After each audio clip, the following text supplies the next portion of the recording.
On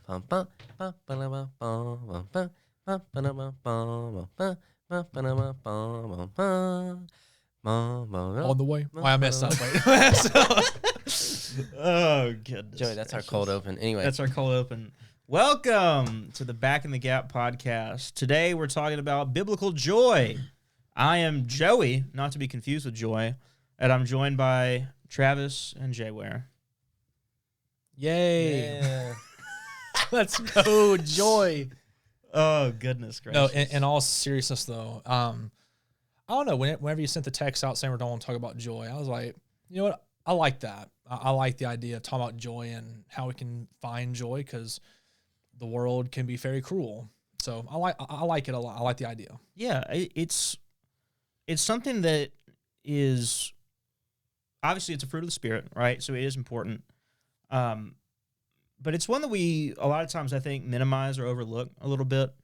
We kind of reduce to, well, it's just happiness, but a different word, or, well, yeah, it's important, but we're like almost combining joy with like other things, Yeah, and not really recognizing it for what it is in itself.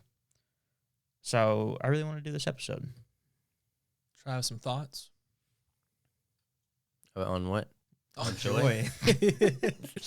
Well, I guess for me, joy, I guess, growing up, joy has always just been kind of something that it's kind of come a little easier. But I'd say I've gotten a lot more of a new perspective lately. So Yeah, that's good. So we're gonna just jump straight in of like how we can find joy. Yeah, I guess we can jump in. I think let's first define joy a little bit better. We've kind of talked about it in a roundabout way. But then we'll get into like how we can find joy. Yeah, So I think, which we kind of already touched on this, but we want to be clear that joy is not just happiness. yeah, And in fact, joy should be more abundant than happiness. And joy should not be contingent on how happy we are, right? I think that's what a lot of maybe non-Christians and even Christians, I think, fall into this trap of being like, well, I just want to be happy in life. That's my goal. And whereas if you're chasing joy rather than happiness, you can be okay and live through the tough times, yeah, right? And so joy has a lot to do with hope, I think. Sure, our immediate circumstances might not be good. They may not bring us happiness, but we have a hope for a future. And also we have comfort in the present moment that, things are outside of our control, which means that they're in someone else's control. And we can have faith that, Christ being in control is a much better scenario than us being in control. That should bring us joy. But also, when we look toward the future, like things are going to get better because Christ is in control. So I think that's kind of my thoughts on like what joy means to me. But what do you guys think? Travis, what does joy mean for you? for me, joy mostly means just like making sure that in my day-to-day, I'm focused not on the conditional situations of my day, but rather than focusing on, Christ, what he's done for me, the fact that every day is a day that he's given me. Now, this is not by any means something that comes easily to me. In fact, this is something that I've struggled with a lot lately, but only because of how much I've already learned about joy and how much I've already grown in it is the only reason that I would say I've been able to have hope for the future. Mm. yeah. For me, excuse me. I don't have like You're a excused. thank you.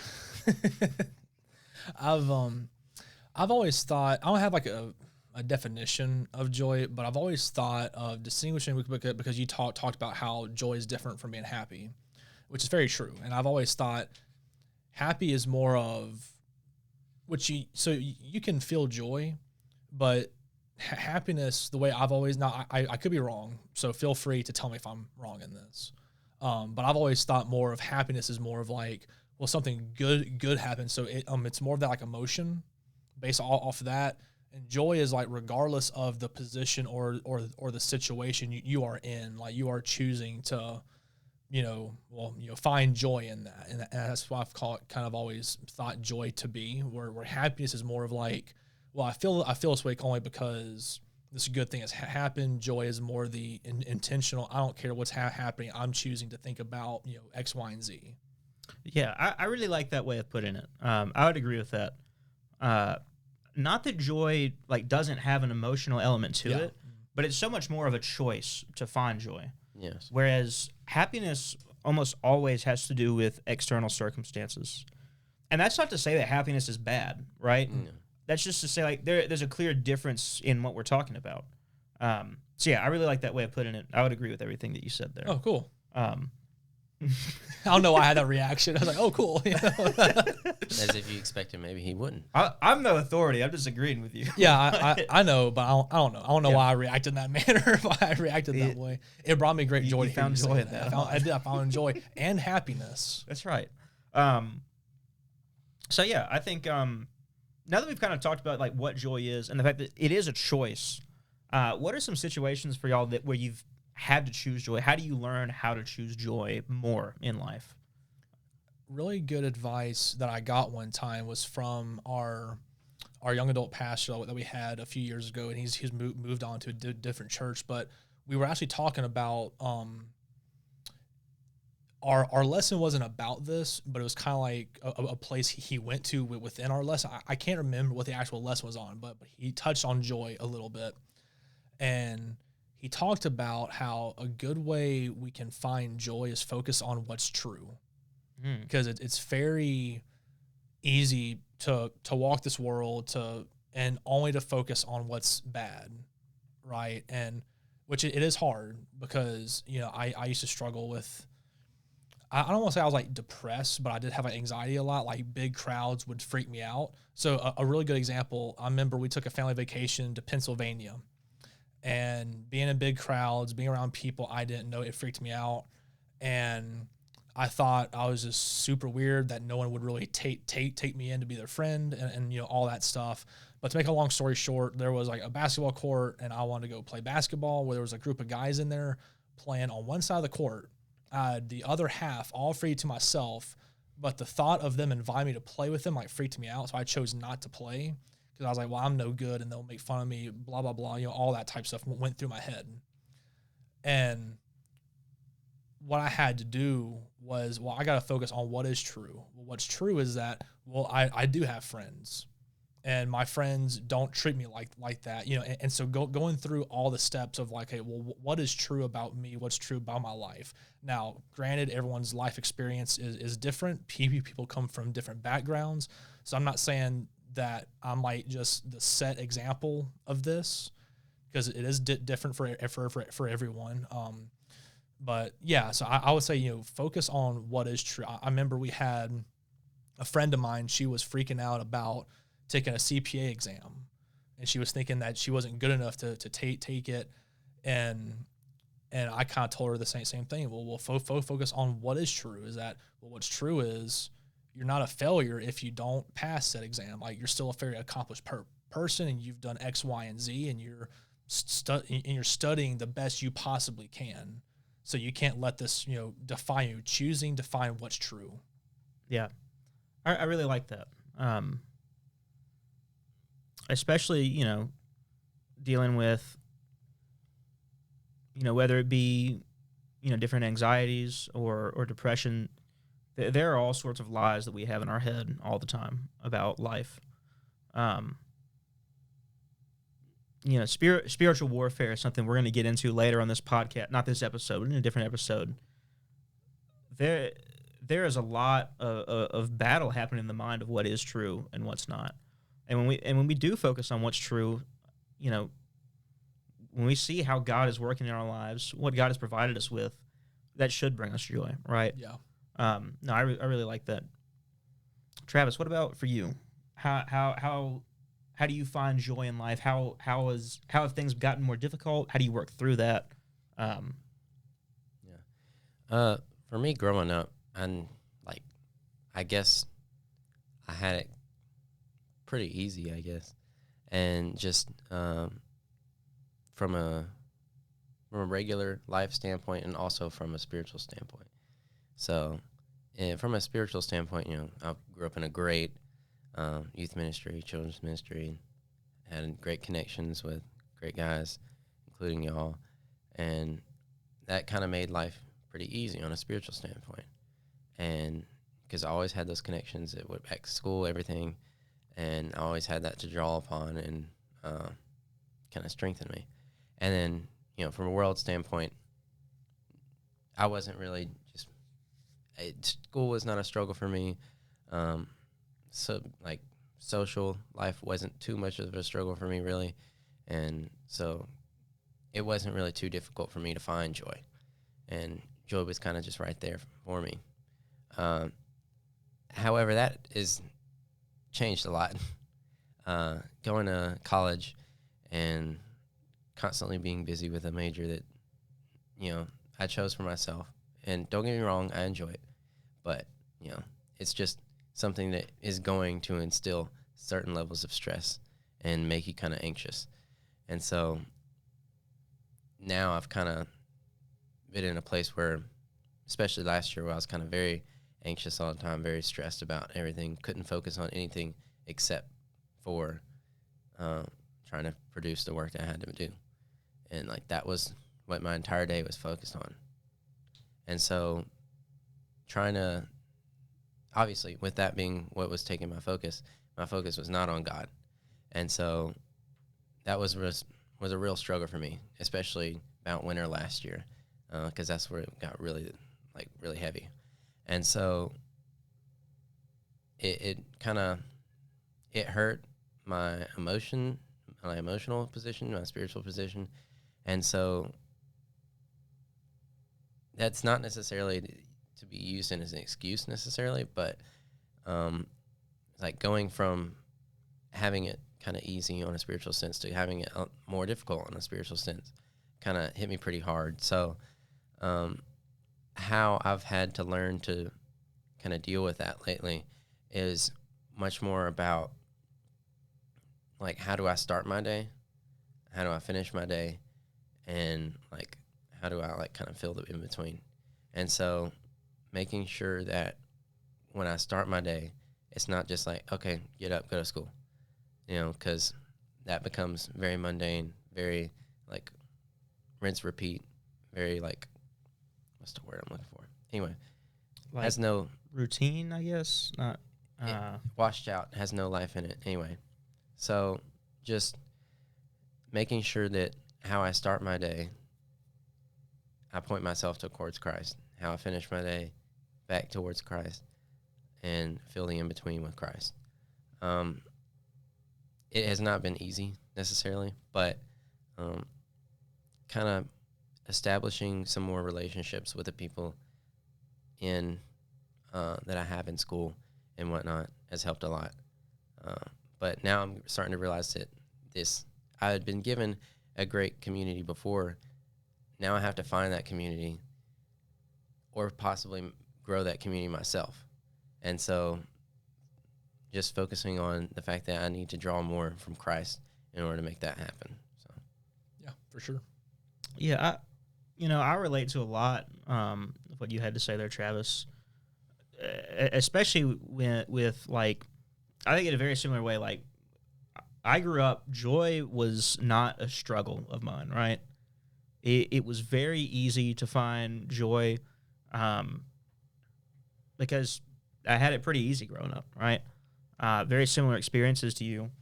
But kind of around high school, joy was a lot more difficult. Just because I found myself turning to pessimism a lot more. I don't know if that's the right word. Yeah, I was very pessimistic, opposite of optimistic, whatever the word is. It was very easy for me. Like, anything goes wrong at work, well, I'm going to have a problem with it, and I'm going to be mad about it. I've got too much stuff at school, I'm going to complain about it and find some issue. And that was a very bad cycle to get in, because there's no such thing as a perfect week, right? Yeah. Mm-hmm. And what I also had to learn about myself is when I'm being pessimistic about these things, the other sin in my life also starts to flare up, right? Because how I respond to daily situations affects just how my heart is toward Christ in general. And so, what I found with joy is like, okay, well, if I'm going to go complain about just random daily situations and not find the joy in life, well, then I'm going to act out in aggression toward my friend and be angry or rude, or then I'm going to go eat like 10,000 calories in a day, which is not an exaggeration, or then I'm going to go do X, Y. Like, joy, it very quickly was apparent how important it was. I say very quickly. It took many years for me to figure this out. But I think with joy, like,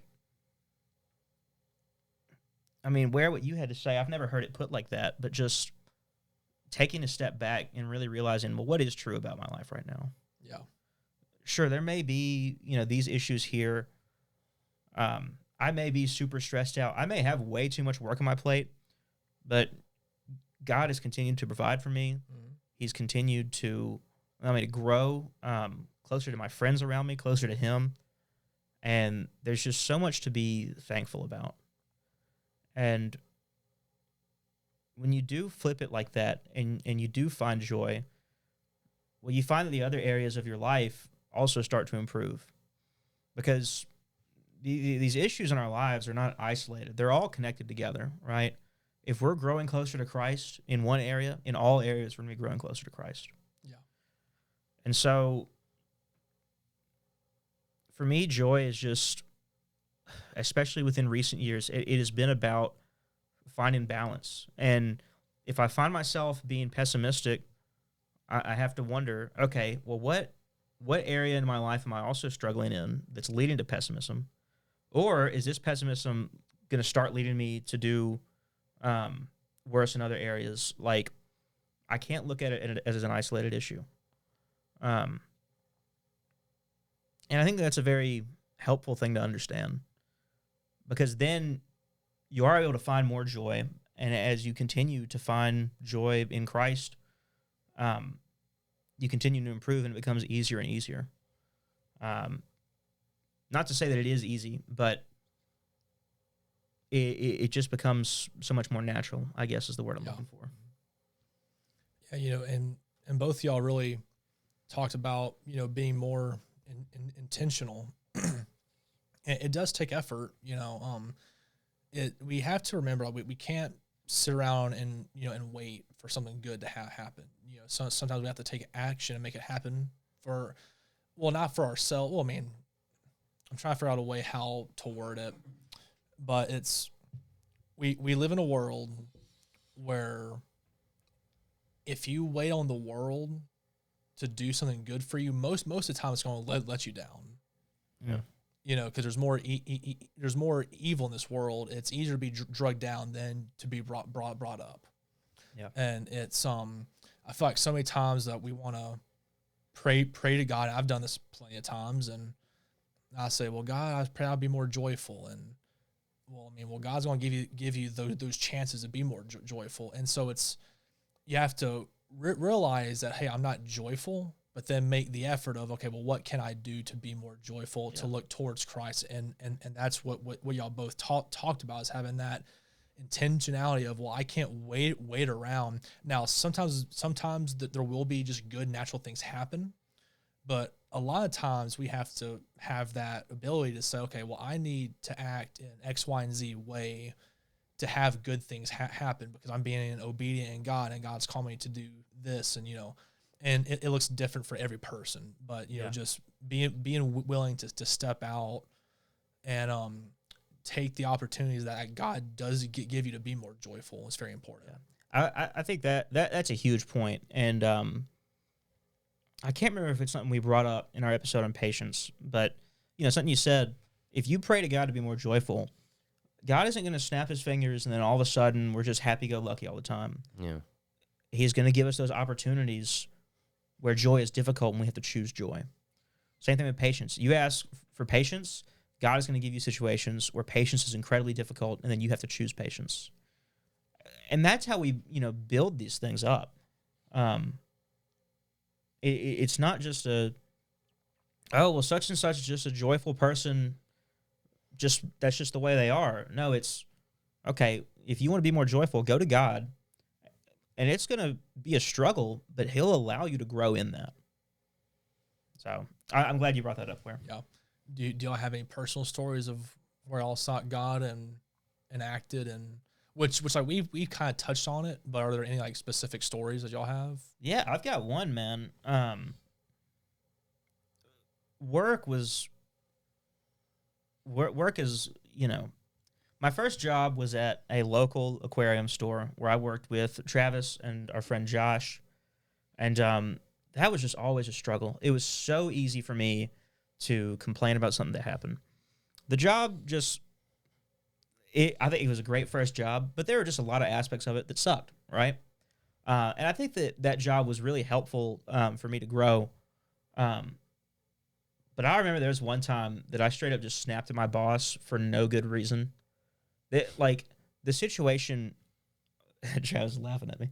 I've never heard the story before, so I'm very intrigued. I'll tell you the story, man. I laughed because Joey said one time. Basically, on Saturdays we close early, right? Monday through Friday we close at 6, and on Saturdays we close at 4. And always some, just customer would walk in at 3:55, and they wouldn't know that we close at 4, but they would just walk in, think they had 2 hours to shop around, and just really bother us because we couldn't tell them to leave or anything. We just had to stay late. And the thing was, I never had anything planned on a Saturday evening. I just got paid more because I got to work more, right? There's no negative in this situation. It's just I expected to get off at 4, and now I get off at like 4:10. Yeah. It's really not a big deal. But for whatever reason, I had just gotten really mad because some customer came in late, and it was like 4:30 or something. And I just snapped at my boss and made some slick comment to him. Because he said, "Oh man, that's $50 extra," because the guy, had bought $50 worth of stuff. And I said, "Not that we get to see," talking on behalf of myself, Travis, and Josh. Okay, now and I remember that. There was no need for that comment. We did get to see some of that money because we got paid to be there an extra 30 minutes, right? And that was just incredibly rude for me. And, in that moment, it was immediate conviction, right? Like, not 30 seconds later, I'm walking into his office to apologize about it. And I'm like, I shouldn't have said that. That was completely not in my place. And that was kind of a buildup of a lot of pessimism at that job. And in that singular moment where I snapped, the Holy Spirit really was like, there's no need for you to be doing this. You have a great job with a great boss who gives you all these, benefits and allows you to just take off whenever you want. You're getting paid to be here. Like, why are you complaining? And I think that moment really changed a lot of the way about how I viewed, work, school, even church obligations that I sometimes didn't want to do. It just changed it to where these are opportunities. This is not stuff that you have to do. This is stuff you get to do, right? And so I think in that, I was able to find a lot more joy in my life. Yeah, that's awesome.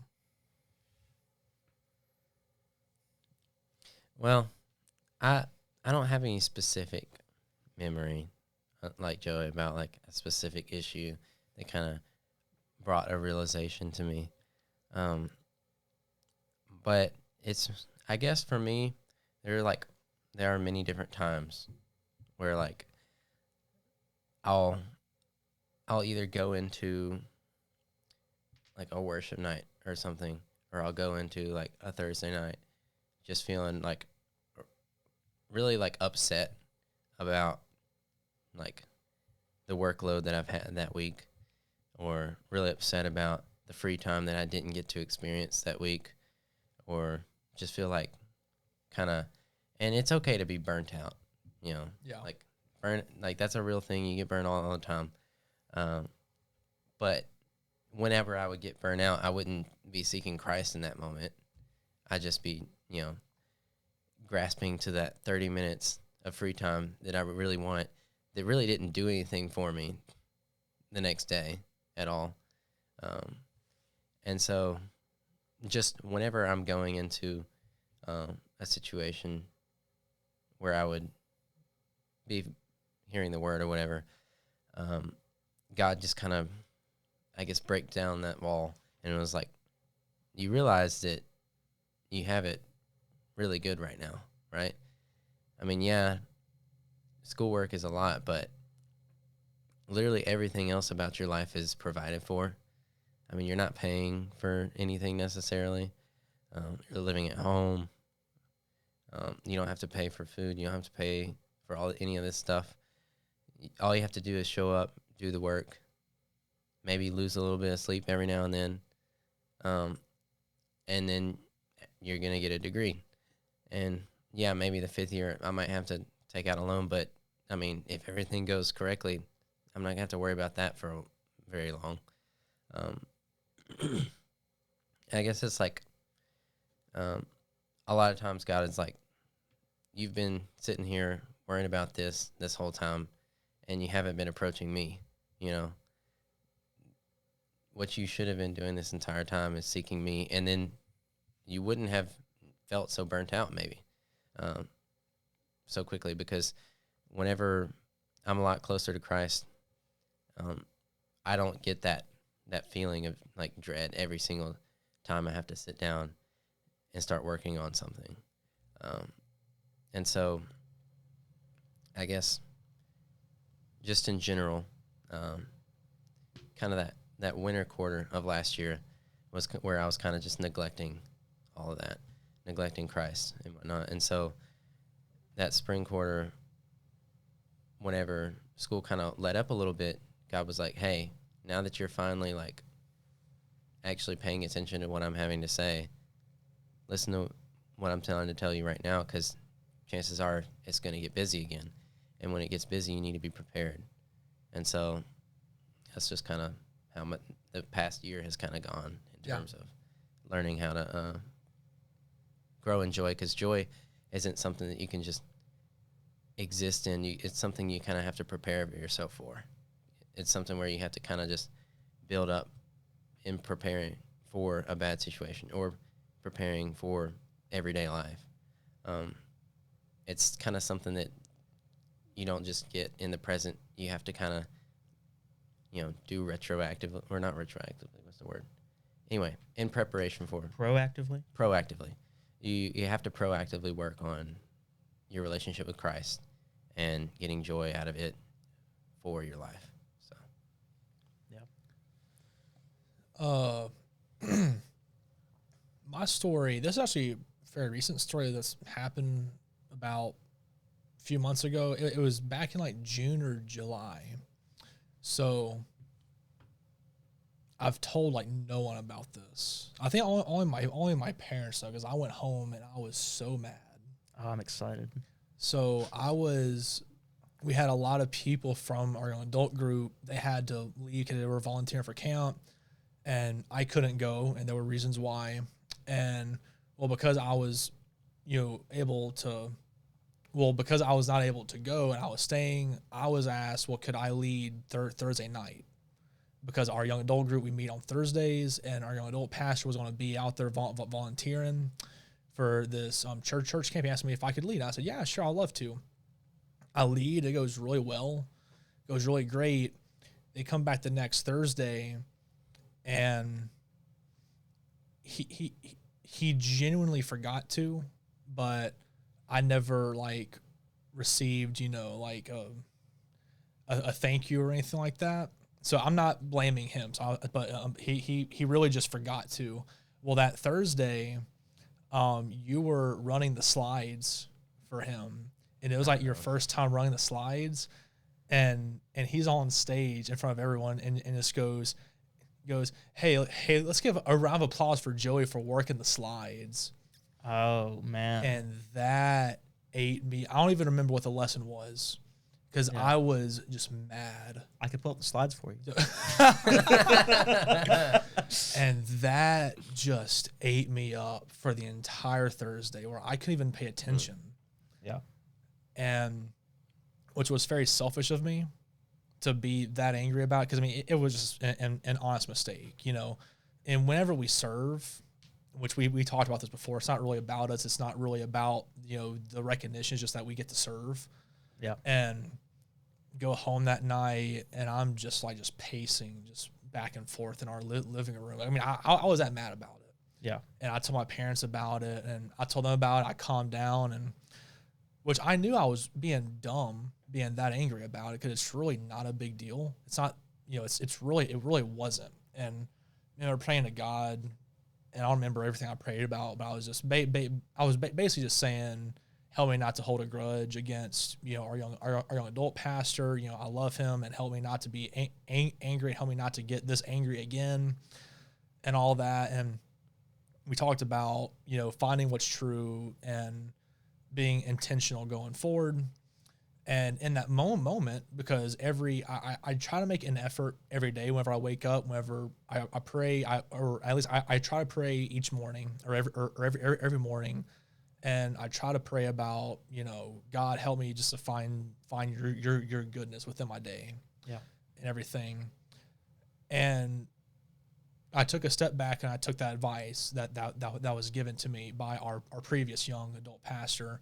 We'll find what's true. Well, what was true about it is that, well, it went really great. You know, whenever I was able to serve and step into that role, it's something that benefited me. It helped me become a better speaker. People I could tell were really moved by what God gave me to share to them. And ultimately, I got to help out a guy who wasn't able to preach because he was out serving. And so it was like all these different things. And later on, and you know, going back to patience, he actually said, "Hey man, I'm sorry that I forgot to say thank you for doing that." And so, you know, he actually thanked me afterwards. So just finding what's true about that, and I found what was true about that, and then being intentional about it. Well, something like that hasn't happened again, but I'm going to try and remember that next time so I don't fly off the handle again, because there was absolutely zero reason why I shouldn't have gotten that angry about something that just wasn't a big deal, because it's not about me. It's about God and how he works through us to serve him and be obedient to him. So yeah, that's kind of my story. Well, yeah. I appreciate you sharing that, Ware. Man, that's a situation where I could definitely see myself doing a similar thing. But you're right. It's not about recognition or about, you know, it's not about us. And it's like, you know, and also, I'm sorry to cut you off, but you know, and also, you know, there's plenty more times to serve. That's you right. know? Yeah. And so it's not like that's my one time to serve. That's my one opportunity to get some form, you know, of recognition. You know, we all serve in some capacity for our young adult group, and it's just a joy. You know, it brings all of us joy to help serve and be there every Thursday, and it's definitely made me a better person. You know, not just that experience and humbling me, but I mean, we can spend a whole podcast of how our young adult group has blessed us. So, Dude. so Whole I'll, season of podcast. yeah, that's right. So we would be remiss to talk about joy and not bring the scriptures into the conversation. All right. Travis has a verse here. He's in James in chapter 1. You can go ahead. All right. This is James chapter 1, verse 2 through 4. Count it all joy, my brothers, when you meet trials of various kinds, for you know that the testing of your faith produces steadfastness. And let steadfastness have its full effect, that you may be perfect and complete, lacking in nothing. So, I mean, a lot of the time, and we've been talking about this, you know, it is more difficult to find joy in maybe more negative circumstances. But Scripture is clear, like, we're meant to find joy all the time. Yeah. Because even adversity is building us up and is making us more resilient, it's making us stronger in the faith. And so we should take joy in that process, right? Find joy in the Lord in a very literal sense, but also even thinking about it from an outside perspective and being like, I can find joy in the fact that this situation is making me stronger, right? So yeah, any other thoughts on that verse? No, I think you hit every nail. I think that was really good. I think it's the best verse on joy, honestly. I've got two to pick between, but they're all good. Only thing I have to say is that fourth verse where it says, let steadfastness have its full effect. I mean, just making sure that when we are going through a trial, that we realize not only like that we're growing from it, but that we can get joy out of the fact that we can focus on making sure that we're getting as much out of it as we can, and not just like, just kind of complaining about it in the moment and then later being like, oh, well, I grew from it, so it's okay. Yeah. But in the moment while it's happening, that we focus on like being steadfast and making sure that, in every moment we're trying to focus on how we can grow from it, rather than just getting some growth out of it and just being like, okay, well, it's all good now. So, and I like that word steadfastness. I think that it's not something that we use in normal English, right? Mm-hmm. And so I do want to, kind of maybe narrow that down, define it a little bit. I think that discipline is a good word that you can throw in there. But also steadfastness is like persistence, resilience, right? It's not giving up. And so, thinking about it, more in that context, it's like, we're running a race. Scripture uses this analogy. Steadfastness, like, keep going. Don't waver.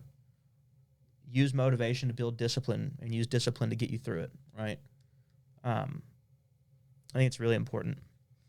I have another verse pulled up here. We're in Galatians 5, verse 22.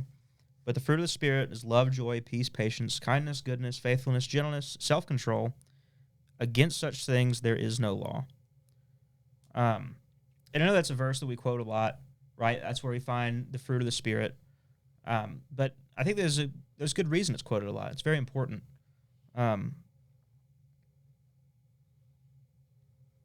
We have all these things. Joy is made distinct from these other fruit. And against such things, there is no law. I mean, I really love, that way of putting it. Like, there's no way to hold back joy. Joy should be apparent in all of us. It's how we identify ourselves as Christians, is by displaying the fruit of the Spirit. It's how we're able to grow closer to one another, right?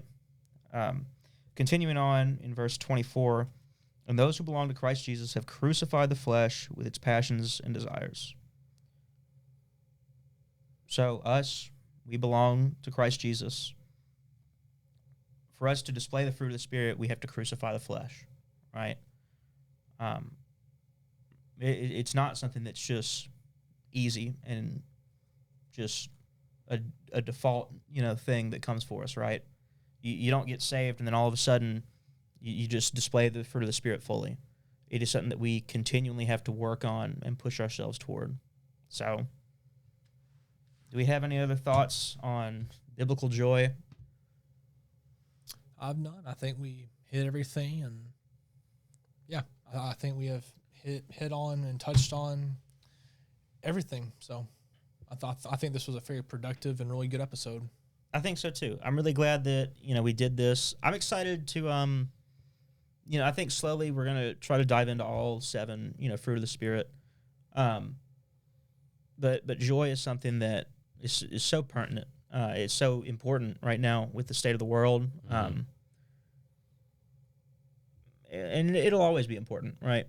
That's not to say it wasn't important before. But I really enjoyed this conversation, getting to learn more about joy and getting to grow closer to y'all. So that is it for the Back in the Gap podcast. We will see you next week.